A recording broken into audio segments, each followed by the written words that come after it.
Hello, thank you for watching. It's a new project. This is something for myself. I had to move out of the workshop or do it out of the workshop, so we sort of put a bit of a tin shed together, which is going to be really for my own projects for bicycles and things. So it's a little bit shoddy in here at the moment. We'll get it a bit more up together. This I was inspired by a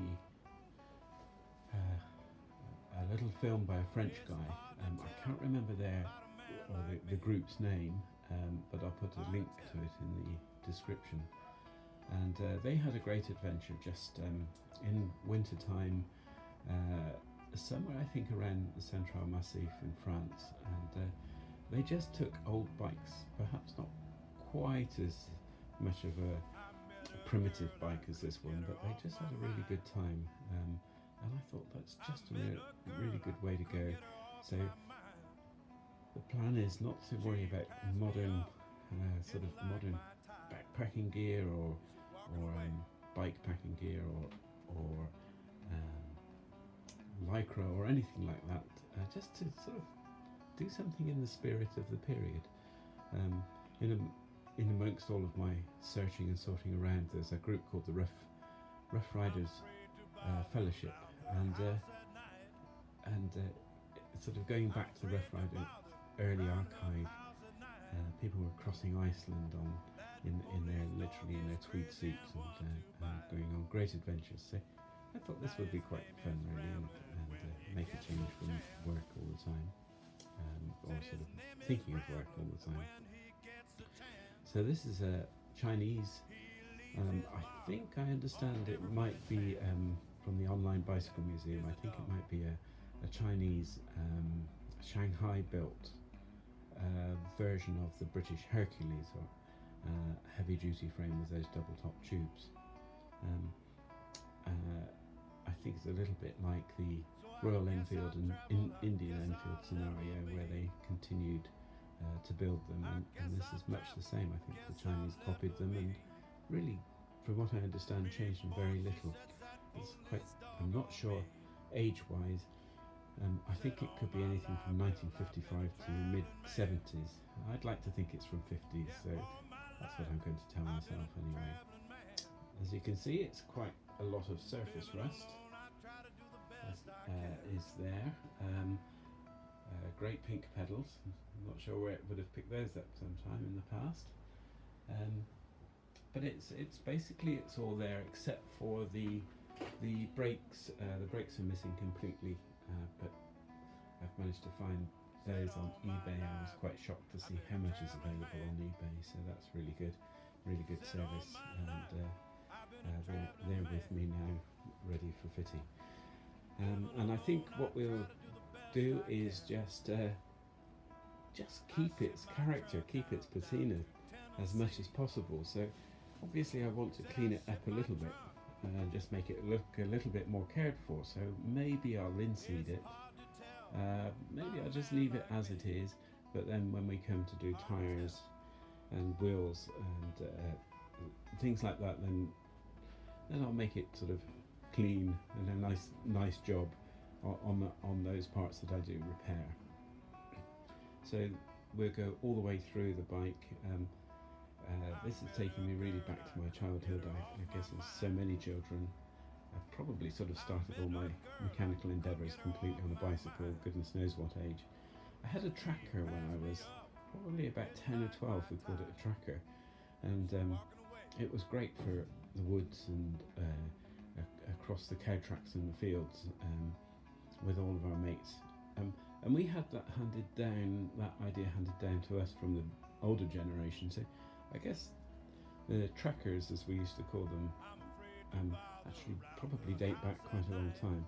So my tracker had what I really dreamt of, which was cycle speedway tyres and 22 tooth cycle speedway rear cog, and I thought I was the bee's knees then.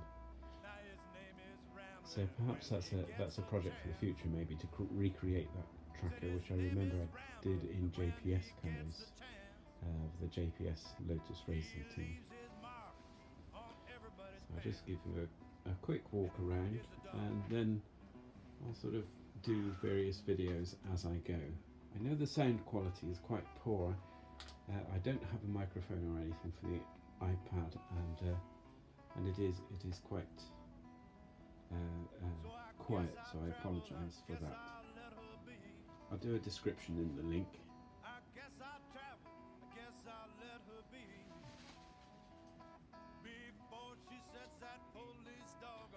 I'll keep all of the rack and everything. Probably just a stupid romantic view, but I'm going to try and keep as much as it is, and I'm going to really try to do some fairly sort of off-road bridleways and things. I live in Dorset, and so there's some fairly famous Dorset and Wiltshire and Hampshire sort of routes that we can do, so hopefully we'll have some adventures just for fun there.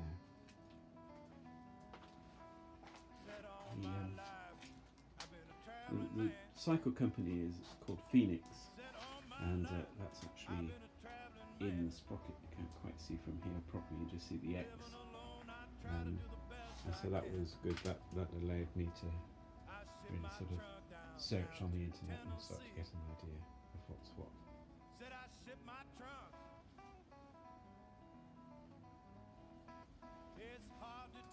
So it's a strip and clean and inspection of all the bearings and tyres, tubes, all the crank bearings, obviously some replacement pedals.